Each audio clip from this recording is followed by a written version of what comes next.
जय माता दी। आध्यात्मिक कथाएं चैनल की तरफ से आप सभी को आषाढ़ मास गुप्त नवरात्रि की बहुत बहुत हार्दिक शुभकामनाएं।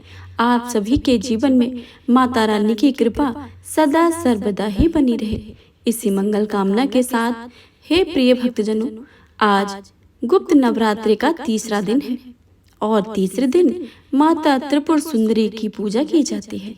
देवी त्रिपुर सुंदरी अनुपम सौंदर्य, भक्तों को अभय प्रदान करने वाली, यौवन युक्त और तीनों लोकों में विराजमान है और उन्हें कई नामों से जाना जाता है।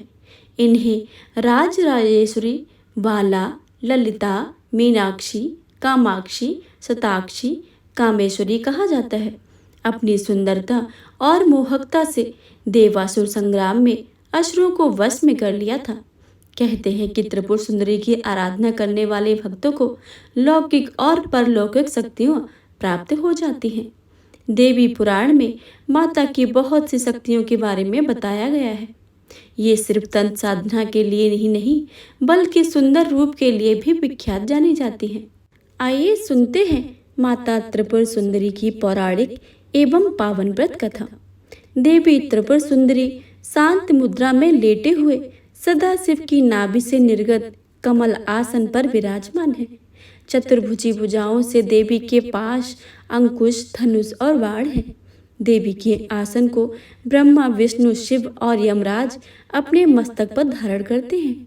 देवी 3 नेत्रों से युक्त और मस्तक पर अर्धचंद्र धारण करती है।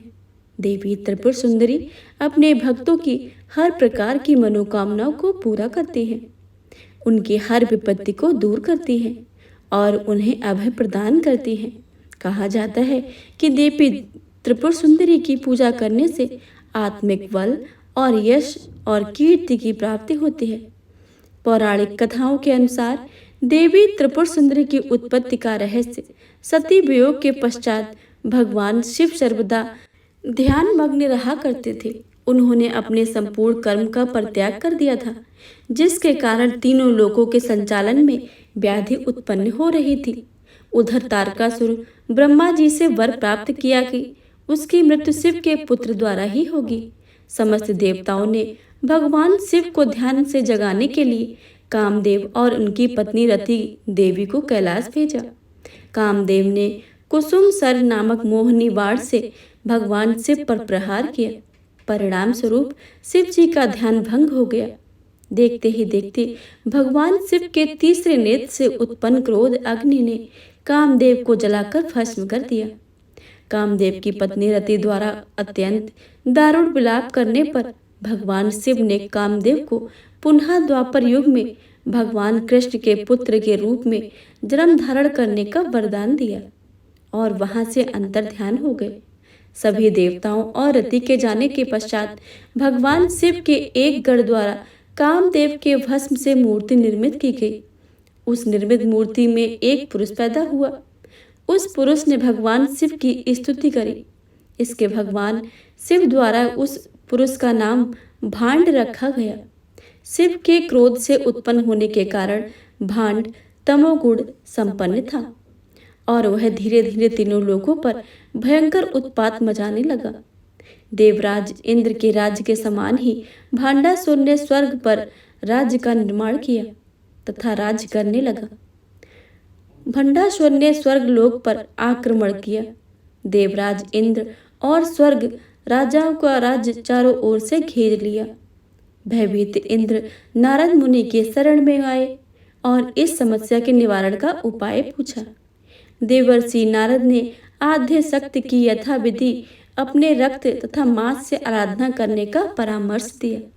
देवराज इंद्र ने देवी की आराधना की और देवी ने त्रिपुर सुंदरी रूप में प्रकट होकर भांडासुर का अंत कर सभी देवताओं को मुक्ति दिलाई। कहते हैं कि सबसे तांत्रिक सिद्धियों के लिए माँ देवी की आराधना शुरू हुई है। भगवान शिव की नाभि पर कमल पुष्प पर बैठी देवी त्रिपुर सुंदरी की सच्चे मन से आराधना करने से सभी मनोकामनाएं पूर्ण हो जाती हैं। एक बार प्रेम से बोलिए माँ त्रिपुर सुंदरी की जय। अब सुनते हैं दुर्गा चालीसा। नमो नमो दुर्गे सुख करनी, नमो नमो अम्बे दुख हरनी। निरंकार है ज्योति तुम्हारी, तिहु लोक फैली उजियारी। ससिल लाट मुख महाविशाला, नेत्र लाल भ्रुकुटी विकराला। रूप मात को अधिक सुहावे, दरस कर रतन अति सुख पावे। तुम संसार सख्त लय कीना, पालन हेत अन्न धन दीना। अन्नपूर्णा हुई जगपाला, तुम ही आदि सुंदरी वाला। प्रलय काल सब नासनहारी, तुम गौरी शिव शंकर प्यारी। शिव योगी तुम रे गुण गामे, ब्रह्मा विष्णु तुम्हें नित्य ध्यामे।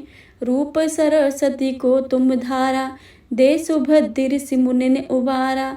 धरो रूप नरसिंह को अम्बा, प्रगट भई फाड़ कर खम्बा। रक्षा कर प्रहलाद बचायो, हिरणाकुश को स्वर्ग पठायो।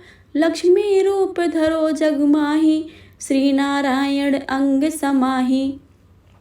क्षीर सिंधु में करत विलासा, दया सिंधु दीजे मन आशा। हिंगलाज में तुम ही भवानी, महिमा अमित न जाते बखानी। मातंगी धूमावती माता, भुवनेश्वर बंगला सुगदाता। श्री भैरव तारा जगतारिणी, छिन्न भाल भव दुख निवारिणी। के हर वाहन सोए भवानी, लांगुर वीर चलत अगवानी। कर में खप्पर खड़ग बिराजे, जाको देख काल ढर भाजे। सोहे अस्त्र और त्रिशूला, जाते उठत शत्रु ही सूला। नगर कोट में तुम्ही विराजत, तीन लोक में डंका बाजत। शुंभ निशुंभ दानव तुब मारे, रक्त बीज संघन संगारे। महिषासुर नृप अति अभिमानी, जेहि अगधार मही अकुलानी। रूप कराली कालिका धारा, सेन सहित तुम तिह संगारा। परी भीड़ संतन पर जब जब, भई साय मात तुम तब तब। अमरपुरी औरो सब लोका, तब महिमा सब रहे अशोका। ज्वाला में है ज्योति तुम्हारी, तुम्हें सदा पूजे नर नारी। प्रेम भक्त से जो जस गावे, दुख दरिद्र निकट नहीं आवे। ध्यावे तुम्हें जो नर मन लाही, जन्म मरणता को छुट जाही। जोगी सुर मुन कहते पुकारी, योगी न हो बिन शक्ति तुम्हारी। शंकर आचार्य तप कीनो, काम क्रोध जीत सब लीनो। निस्दिन ध्यान धरो शंकर को, काहू काल नहीं सुमरो तुमको। शक्ति रूप को मर्म न पायो, शक्ति गई तब मन पछतायो। शरणागत होए कीर्ति बखानी, जय जय जय जगदम्ब भवानी। भई प्रसन्न आदि जगदम्बा, दई शक्ति नहीं कीन विलंबा। मोको मात कष्ट अति घेरो, तुम बिन कौन हरे दुख मेरो। आशा तृष्णा निपट सतावे, रिप मूरख मोय अति डर पावे। शत्रुनाश कीजे महारानी, सुमरो इच्छित तुम्हें भवानी। करो कृपा है मात दयाला, रिद्धि सिद्धि में करहु निहाला। जब लग जियो दया फल पाऊं, तुमरो जस मैं सदा सुनाऊं। दुर्गा चालीसा जो गावे, सब सुख भोग परम पद पावे। देवी दास शरण निज जानी, करो कृपा जगदम्ब भवानी। देवी दास शरण निज जानी, करो कृपा जगदम्ब भवानी। प्रेम से बोले माँ दुर्गा की जय, माँ तारा रानी की जय, माँ कालिका की जय।